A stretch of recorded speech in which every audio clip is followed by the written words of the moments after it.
Okay, I have it. so welcome everybody. This is our board budget subcommittee meeting. This is to review the fiscal impacts of board agenda items for our upcoming meeting on Wednesday, March 9th. We are joined by Trustee Zhang and Trustee Prasad, as well as district staff.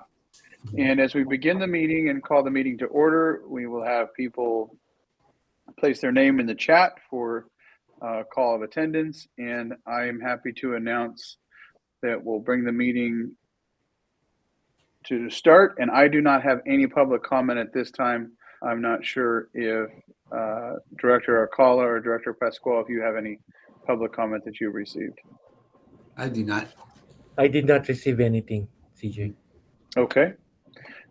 Associate Superintendent Pfeiffer, anything before we turn it over to Trustee Zhang and Prasad?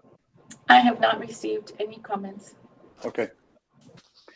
Okay, great. So let's start with the item on the consent calendar, 11.1. Staff to approve additional funding for non-public schools for this month is 183,650.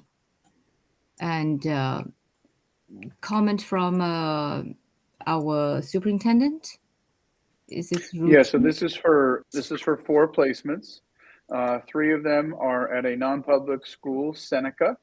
The other is for placement at Creative Learning Center, and that is for 1 student. The total cost just under $184,000, and keeps us within budget for the year, but obviously something we need to be tracking very closely. So I'm thinking now it's already it's March, so I think we'll be well within the budget for this category. That is our hope. Okay, all right. So let's move on to 12.1, the payroll warranty, 15 million. So this is the usual items. Correct. I think this is in with the usual parameters for our payroll run. Okay. So now let's move to the 13.1 and 2 and 3, which is to approve a certificated personnel and classified personnel, and also athlete coaches. So those are also the typical, anything different from unusual? No, most of them are normal. In the next few months, we'll start to see more that indicate retirement and or separation, but right now these are all relatively normal. Okay, so then we usually in March, we are going to give out proposed layoff notice.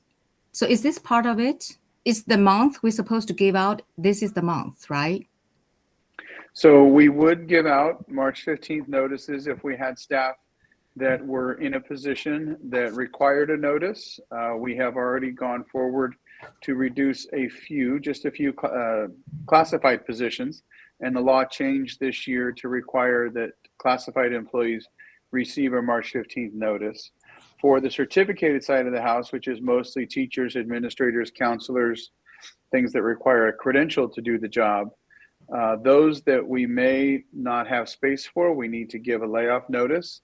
That has not been the case for Fremont. We have been able to handle our reductions in staffing through natural attrition, meaning individuals who retire and or elect to leave the district. Mm-hmm. And you may also recall that we've had a number of employees who are employed on categorical funds, which means they are employed on a temporary contract which ends at the end of the year. Temporary mm-hmm. employees would not require a March 15th notice. Right. So then, so the March 15 notice we're going to give at a March 15, right? We have already handed out our notices for any individuals who would be impacted by a March 15th notice. Okay. So I think actually it's great that, I mean, those are the normal reduction on position, which we no longer needed. And unlike, what's called a San Francisco Unified District. So we're in such a good, sound financial status. Yes, San Francisco is looking at making a number of reductions, and we have had to reduce positions in recent years in Fremont. But when we have declining enrollment, when we can, we handle that through the natural attrition of staffing, which means if somebody's retiring, we might not hire that position back. We would just collapse that position and reassign staff. So we certainly don't want to be in a position where we have to provide layoff notices. Okay. Thank you. So let's see.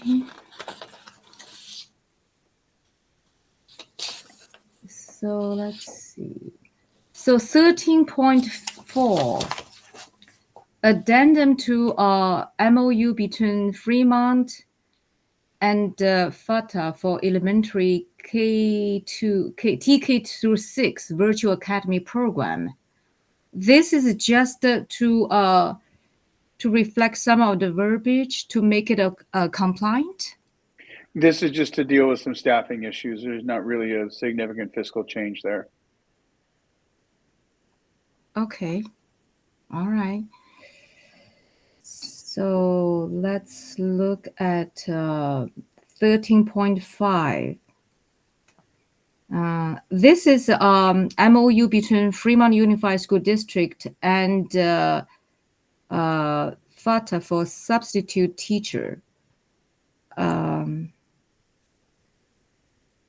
Can you give us a comment or background? Sure. So we increased the rates of our substitute teachers for FATA this year. The board approved that maybe a month or two ago. And when we change the rates for our substitutes, it impacts what we call differential pay.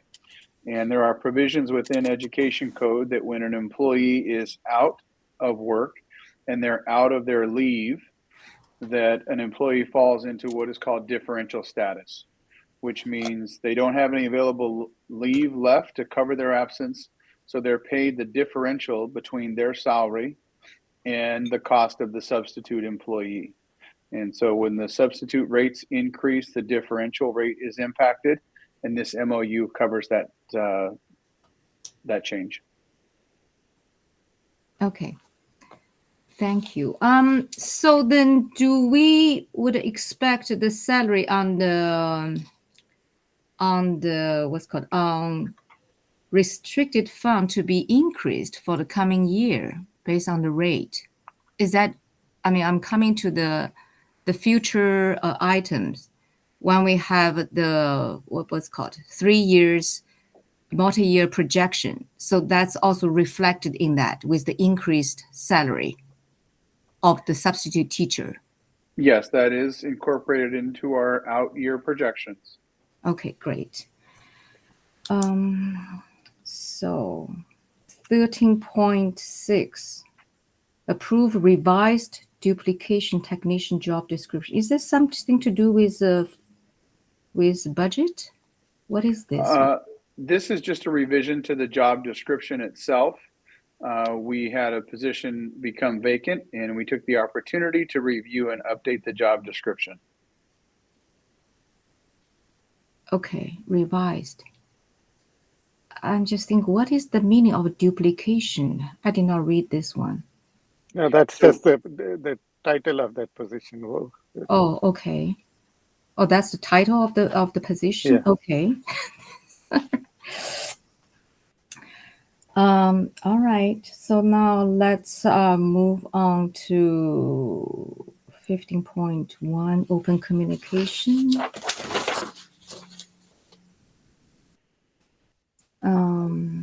School reopening has no budget impact. And let's move to 16.2, approve a second interim budget report. So, Associate Superintendent or... Sure, Superintendent Kamek, would you like me to present the second interim? Sure. I don't know if we'll have time to do the whole presentation, but if you could give us an overview and some key markers, that would be great. Thank you. Sure.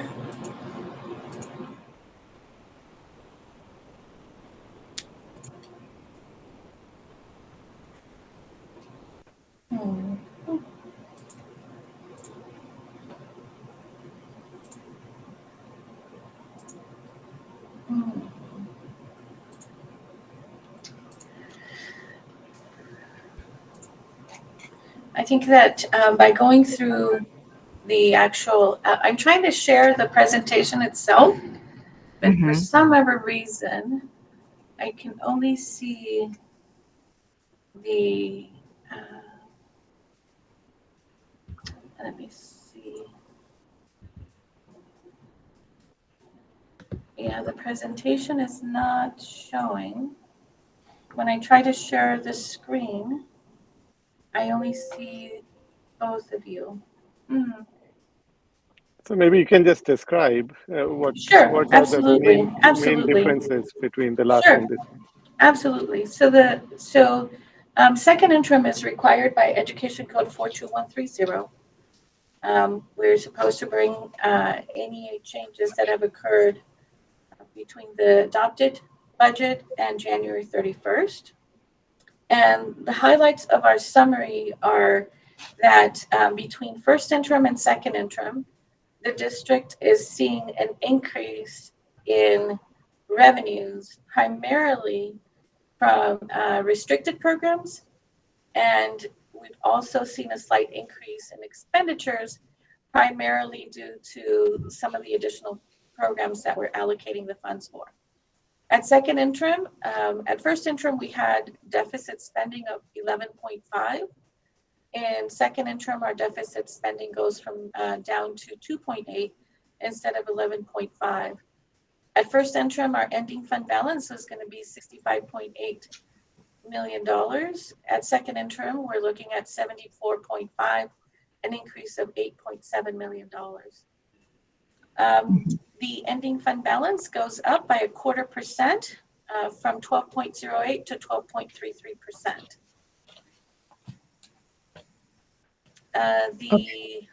The reason, I'm sorry? Oh, no, yeah, go ahead, please. So the reasons for the increases, there's $700,000 increase in our local control funding, $70,000 in our local control funding formula. There is state revenue increase of 11.4, and this has to do with the expanded learning opportunity programs and the educator effectiveness grant. Of these, we also have a slight increase of $400,000 in federal revenue and a decrease by about $300,000 in local revenues. As far as our expenditures are concerned, we're decreasing our expenditures in certificated salaries by 2.1 million, in classified salaries by 800,000, in employee benefits by $500,000, in capital outlay by very little. Books and supplies, we are increasing our expenditures in books and supplies of $6.2 million, and our services and operating expenditures $200,000. The mid-year projections, or the multi-year projections, are showing that the district will be able to fulfill its financial obligations in the current and 2 subsequent years. We are making assumptions. In our second interim, we included the COLA increase of 5.33% and 3.61%. Our unduplicated count went up slightly, and there is an adjustment in our enrollment. Our enrollment is projected at 33,174 and 32,772, and our average daily attendance 32,142 and 32,103. Federal revenues, we are not projecting any increases, even though we believe they may become a reality.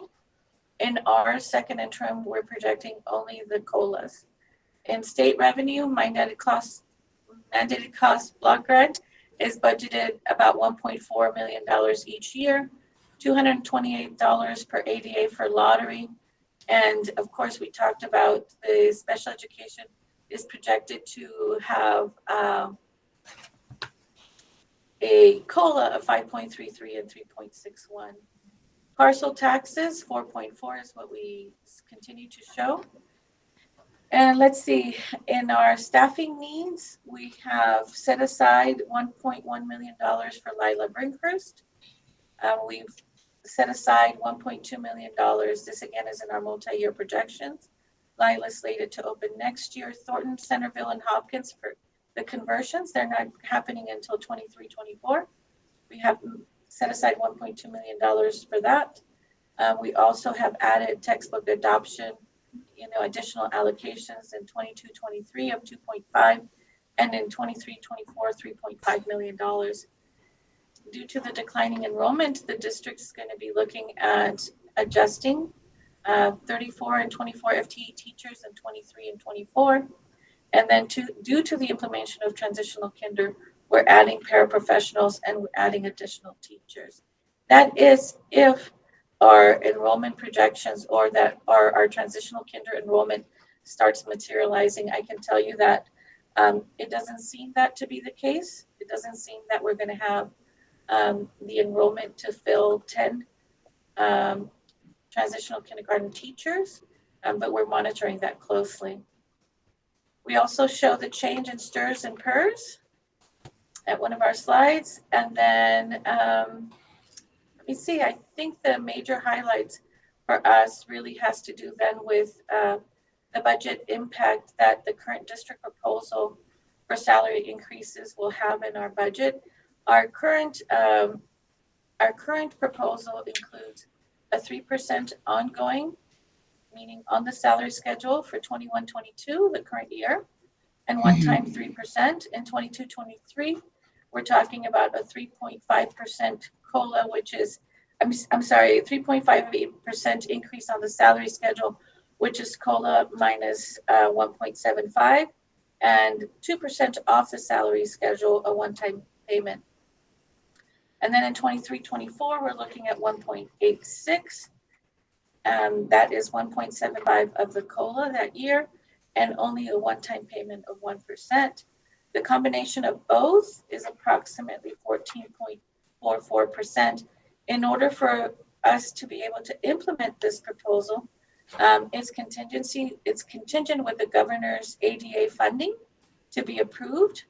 We're looking at, they're proposing the 3-year averaging of ADA. There's also a proposal to have, instead of ADA actual enrollment, be funded on actual enrollment, but none of those decisions have been made. The proposed ongoing increases could increase in 22-23 and 23-24 if the state funded COLA is increased above projections. Let's see, so how would that impact our ending fund balance and our reserves? The second interim budget is showing a 12.33%, 13.33%, and 14.6%. If we only offer a 1-year proposal, because the ADA flexibility is not included, so let's say the governor says, no, we're not doing ADA flexibility, then we revert back to a 1-year proposal instead of 3 years.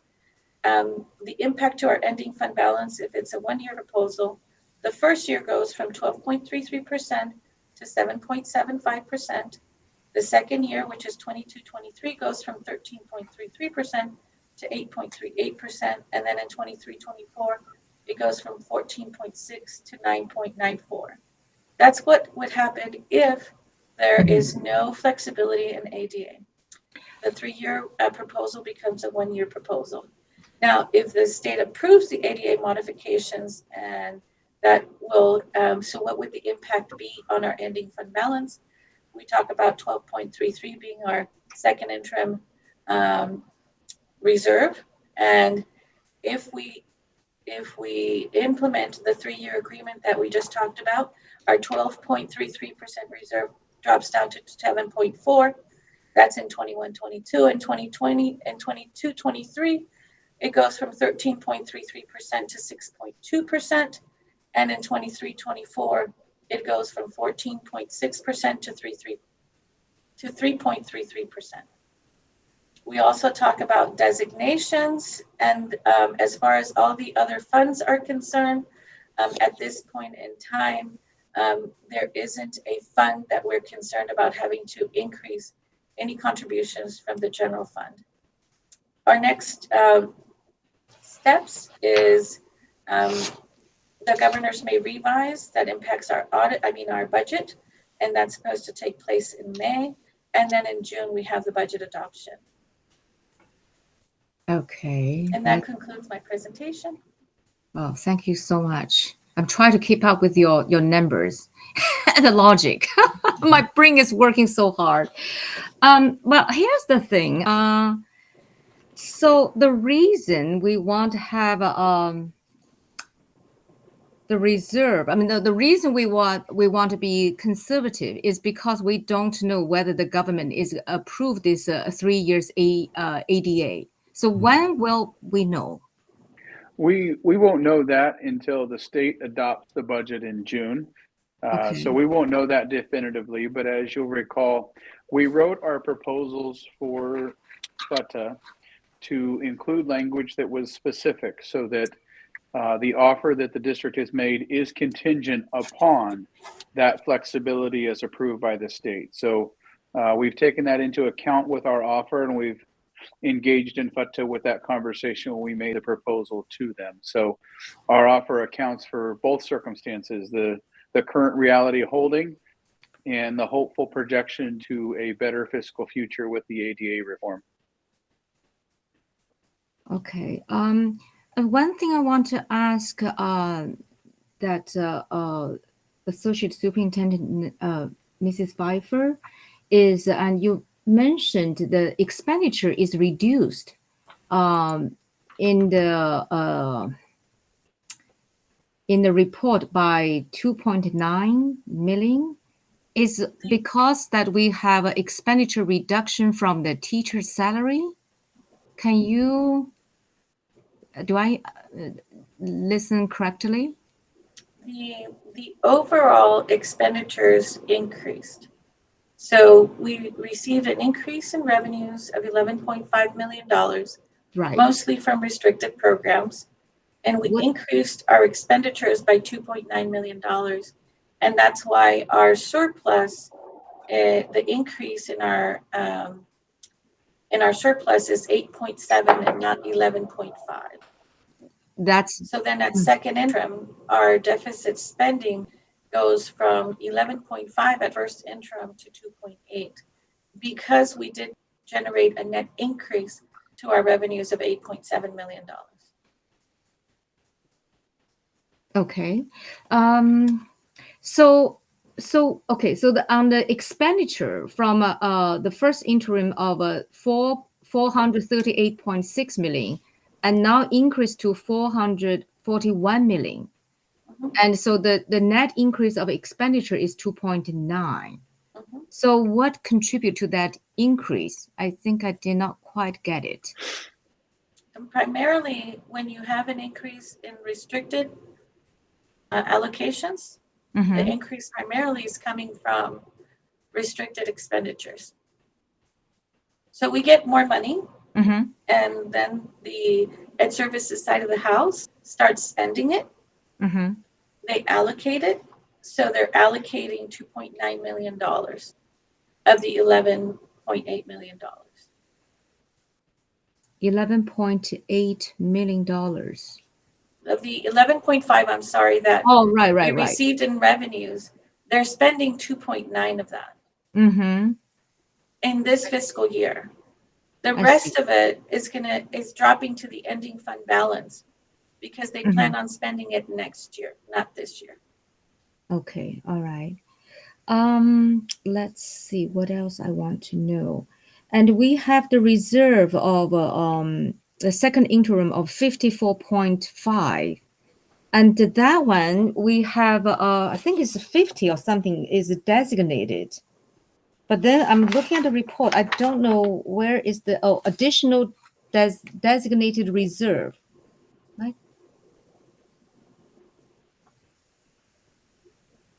Are you referring to? I'm referring to page, I think on the report, page, I don't know where it's page 69. Oh, unrestricted fund only. So I'm looking at reserve. So additional designated reserve. So where does this go? additional designated reserve? And I can give you the breakdown on of the designations. Yes. It's on page 15 of the PowerPoint presentation. Oh, okay. The ending fund balance, the designations are $20 million. And the designations are $500,000 in areas we cannot spend, Mm-hmm. $10.1 million in restricted. Mm-hmm. So this is money that's restricted. We also have a 4.4 reserve variance, Mm-hmm. $3.1 million in what we are looking at PEMCA, $485,000 in medical administrative activities, and then $574,000 at our fair market value. So the total designations are $20 million. I see. Okay.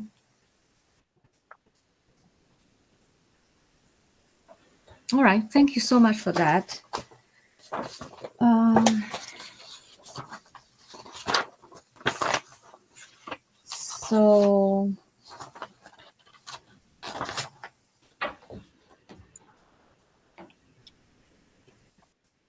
So now let's move to,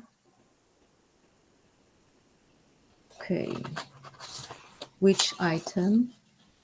The 6.5, adopt resolution, authorize the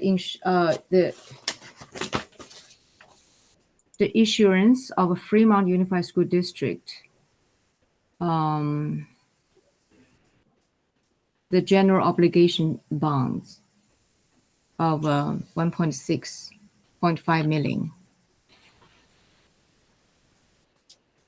So this is the next sale of our bonds. This is Series E. I believe this is our last series to sell under Measure E. And these are the related resolutions and documents required to move forward with the last sale of bonds for Measure E. Okay, and then this one would be taking care of Group 1 and Group 2 projects. May I? Please. Yes, $126 million, $126 million is the remaining cash.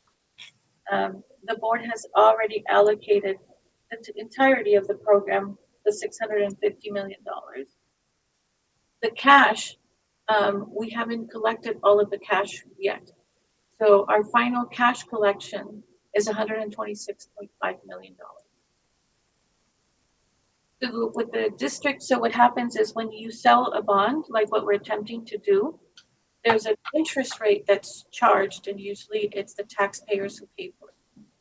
With the volatility, potential volatility in the interest rates, with the threat that interest rates are going to go up, we're trying to make the final sale prior to those interest rates going up so that we minimize the payments that our families need to make towards this last portion of Measure E funds. That's great. That's a great move. So I remember last time we did that. So how long does that take to sell those bonds? A week? By the end of the month, after the board has completed the resolutions, we should have that taken care of by the end of March. Okay, wonderful. So is that because of this you propose this sale because the interest rate is going to go up? Yes. Okay, Yes. and because otherwise we could wait, right? We can wait, but there's two things. One of them, it benefits our community that we don't sell them at high interest rate. Right. And the other thing is that while minimal, the Mhm. district earns interest when we have it in our coffers. That's right. Yes. So then the interest rate that it's earned by having it in our coffers is money then we can use for additional projects. So the sooner we can, and we have 3 years to spend this last $126 million. Mm-hmm. But so when we sell this and the cash is going to put into this Alameda Yes. public reserve. Okay, so I mean, like thinking that we would not, enjoy the benefit of the rise interest rate. right? So still is We, there. we want to sell the bonds when the interest rate is low. And then if Yes. the interest rates go up, we make more money. Yes. But when it's money is sitting on the reserve, and then the rate we enjoy, the interest is low, right? But we Yes. still get something. Okay, great. All right. So let's see. Now let's go to 16.6. Staff recommended curriculum for social emotional learning for grades K and 12. This is a textbook, is it? And This is a social emotional learning program. It's for K through 8. We have designated this through our prior plans to be paid for out of our ELOG dollars. Mhm, And the cost is $240,000 for the adoption. mhm. Okay. So I think I asked last time, I'm not so sure. Is this social emotional learning program is offered for K to 6? And then the title is called social emotional learning for even kindergarten? Yes. So this is kindergarten through 8th grade. Uh-huh. We're looking at a separate program for our 9th through 12th graders. Mm-hmm. And then we're also looking at an SEL solution for our TK students as well. But this one would be K8. And yes, it's generally referred to as social emotional learning. The program in and of itself may not refer to it as much Mm-hmm. as social emotional learning, Mm-hmm. but that's how we would refer to it in terms of the program and the curriculum. Okay. I'm just wondering how the kindergarten or the TK, is learning from this social emotional learning.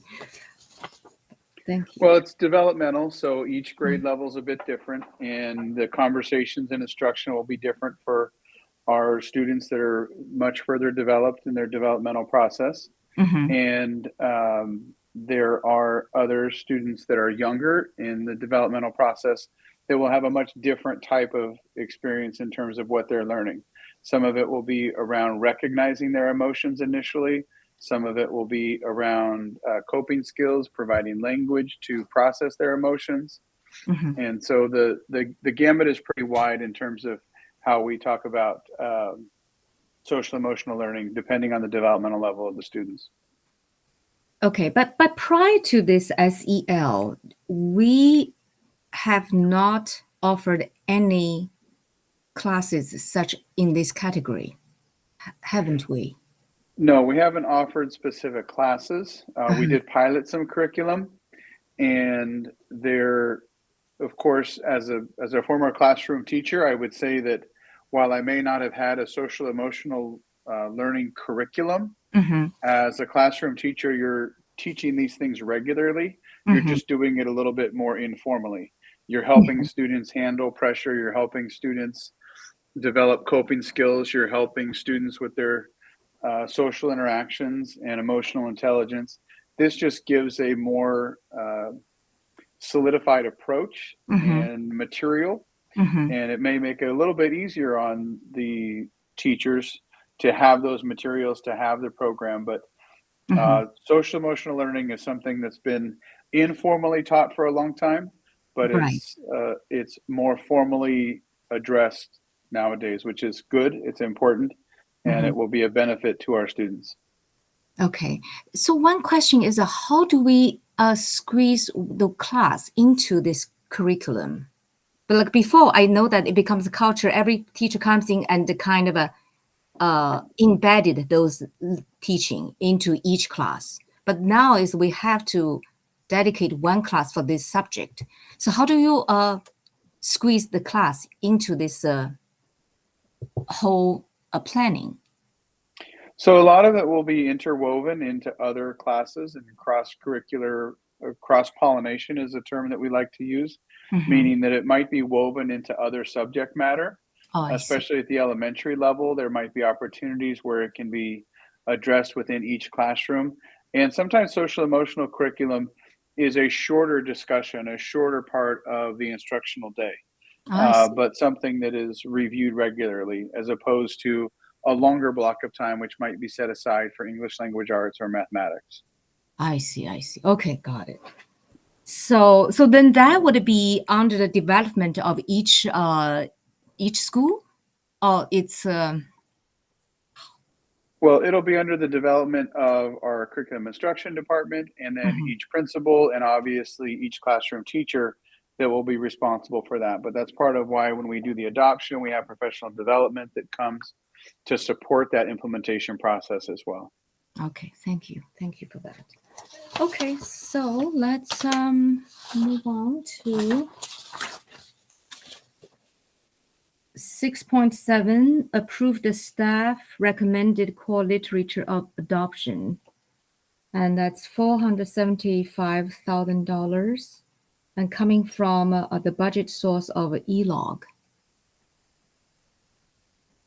So I'm thinking, and so when we get this money, expenditure from ELOG, so then we would have more money left in the unrestricted general fund. So, I Yes. mean, right. And that's also contribute to we have a more reserve at the end of the day.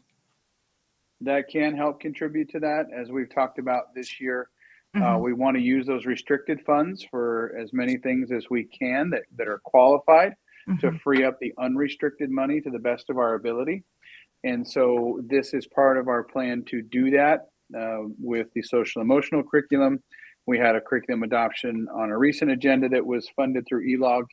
And then this is our staff recommended core literature adoption for grades 7 through 12. Mhm. You'll note that there's maybe 6 or so books on the list that are already in existence in our core literature program. The others would be new additions. Mhm. Yep. Okay, great. So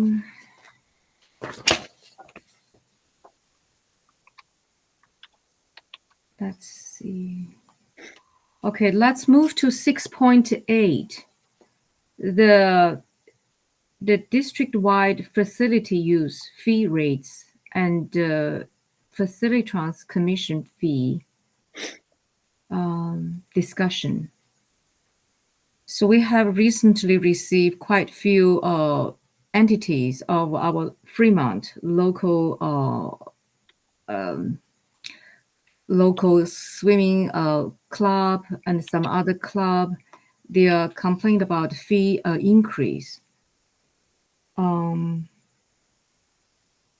So I think this is due to we use the third-party Facilitron service, and then we have increased generally a 10% commission, which will be paid to the Facilitron. My question is, I know it's a short time, is the fee increase, does that benefit of increased revenue? Do we have the data to support their service, or it's too short a time frame to even make such a conclusion? Well, I would defer to Director Pasquale or Associate Superintendent Pfeiffer. I don't have the anecdotal, let me rephrase that. I don't have the statistical data behind that. I think that given when it was implemented, there is a difficulty in determining the return on our investment because it was implemented. We had a few months before we went into COVID and things shut down. And I think we're really just starting to see this spring things rolling back into the traditional cycle of facility use, summer programs rolling back into the full cycle of facility use. So I think it's a little bit early to determine the return on our investment for Facilitron. I think the increase in rates we have seen are in part because we've made a decision as a district to increase our rates incrementally. And then we've also added Facilitron, and Facilitron is set up so that the district can either pay the 10% or it can be charged to the renter. And our current structure is that 10% is passed on to the facility renter. Director Pasquale, Associate Superintendent Pfeiffer, am I missing anything there? You're absolutely correct, Superintendent Kalnick. The district has the option of when this program was set up to either have the tenant pay the fee for Facilitron or the district pay the fee for Facilitron. Usually, it can be charged to or it can be subtracted from the proceeds of the rentals, and then the district gets the net balance. So that's a way to also prevent the groups that are renting the facilities from having to pay that fee. Mhm. Well, so I think the bottom line here is that the total cost is turning out to be prohibitive for some of our customers there, and they are choosing to shut their doors instead of paying for all of this, paying the added cost, right? And that is an unfortunate outcome. We should be looking at how to provide them assistance. If I could add, in the past, what we have done is we were all doing it manually on paper, and it takes a lot of um, manpower on coordinating the reservation. And there was a lot of requests from our facility users of why can we not accept payment via via credit card or any other means of online payment. Why is it only by checks?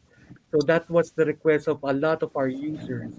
And why is it that our reservation is all manual? And Mhm. so that's the reason why we started searching for a facility software. And Mhm. we went through the process, and these are the result of the process that we selected Facilitron. And so I just want to start with that of what was the history of why we went to a software. Okay.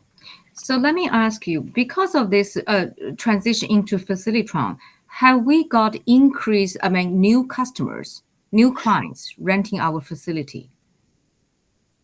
We don't have the data yet because of right now it's still COVID, and because of the pandemic, some of our renters are still not going in and renting our facilities.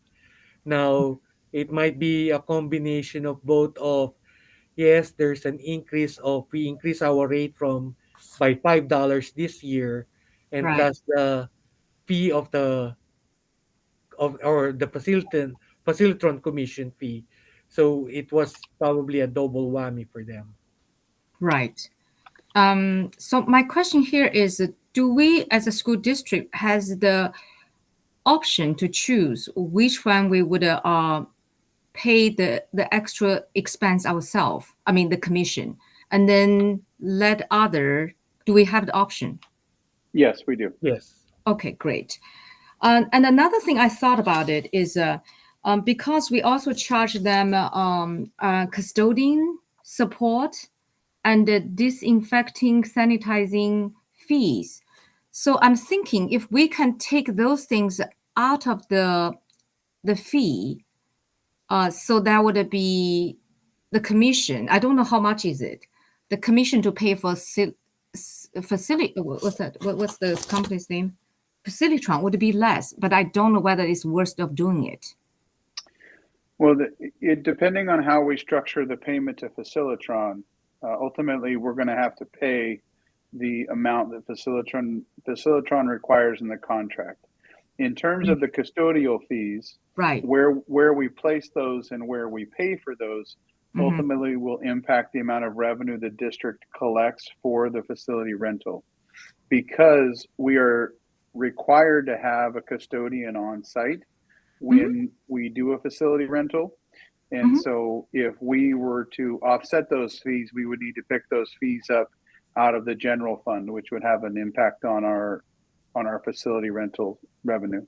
Oh no, I'm not saying that. I'm just thinking. See, if you gonna the rental is in, if the rental includes the custodian fee, and then you have to pay the commission, the 10% with the rental fee plus the expense of custodian. So does that make even any sense to take this custodian fee outside the rental agreement and then let the customer pay it to us directly? Does that save anything? That's my question. You know, let's say the rental is $1,000, custodian is $100, and then we have to pay them 10% out of 1,100. So if we say, you know, the rental fee is $1,000, you're only going to pay them $100 of a commission, and then let the customer pay us the custodian fee directly to us. Is that worth doing or not? Yeah, I understand the question, and staff can work on gathering that information for Wednesday. I think ultimately we have to think about it that no matter how we structure the facility rental for each individual person, if we're talking about the Facilitron costs, it's either going to be 10% of an overall amount that the district does annually or 10% of each rental. So if we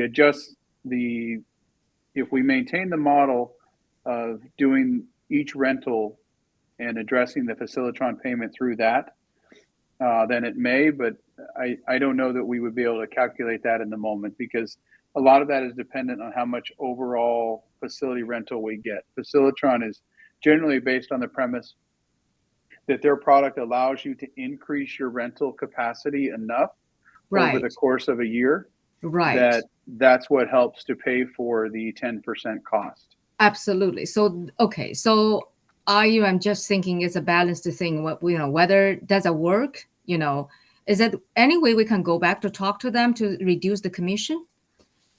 But the most important thing is the urgent issue of this swimming club.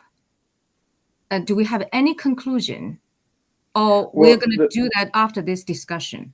The swimming club unfortunately, the swimming club has to make their own independent decisions about their rental. When we look at the issue that's raised by the swimming club, and for those who may not be aware that are watching on a live stream or a recording, the swimming club reached out to us concerned about the cost of the rental and the rate increase year over year. When we look at any agency, because we're a public school district, and when we rent our facilities, we have to rent them equitably to all public agencies. There's a nonprofit rate and a private rate. And so we can't look at one group individually or independently and make a decision based on them. We have to adjust our fee structure and apply it to all the parties who are interested in renting our facilities. So we don't have a definitive outcome on the swim group. They have to make a determination, and after the board considers this item on a Wednesday night, if the board decides to take action to change it, it may or may not impact the swim club's future plans. I'm not sure. Okay, thank you.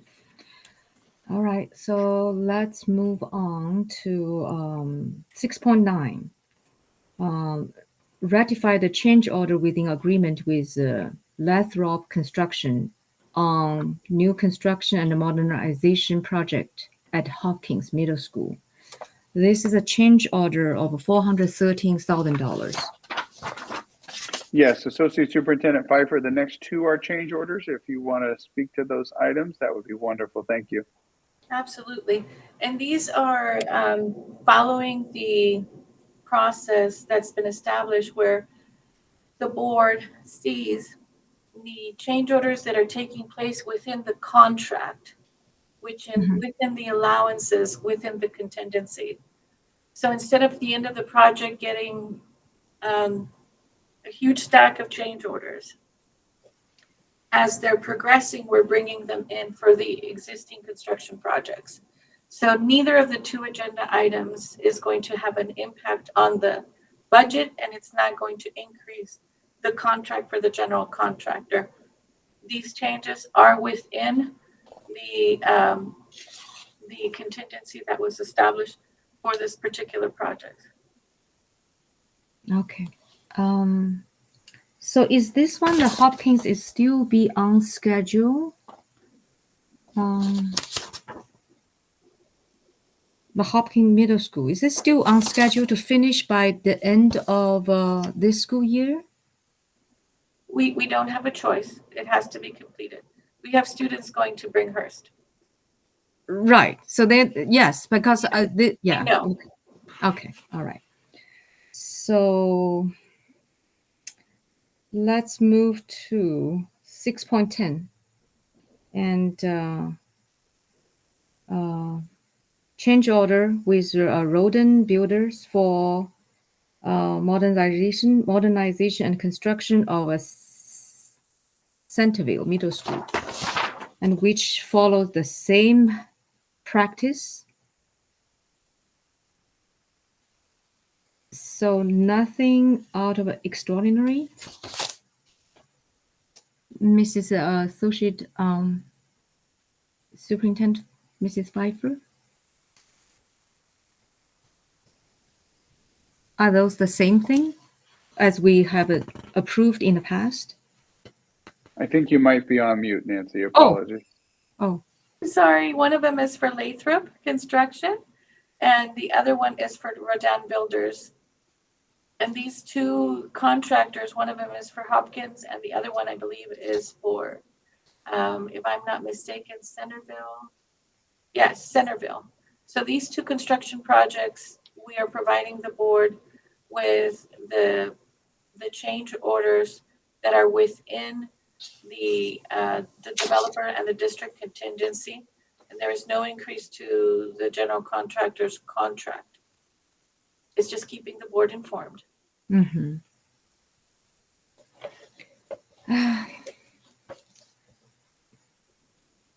Okay, I guess that's the end of the items. Thank you so much, Thank you. and Thank you. we'll see you on Wednesday. Yes. Thanks, everybody. Thank you. you. Bye bye.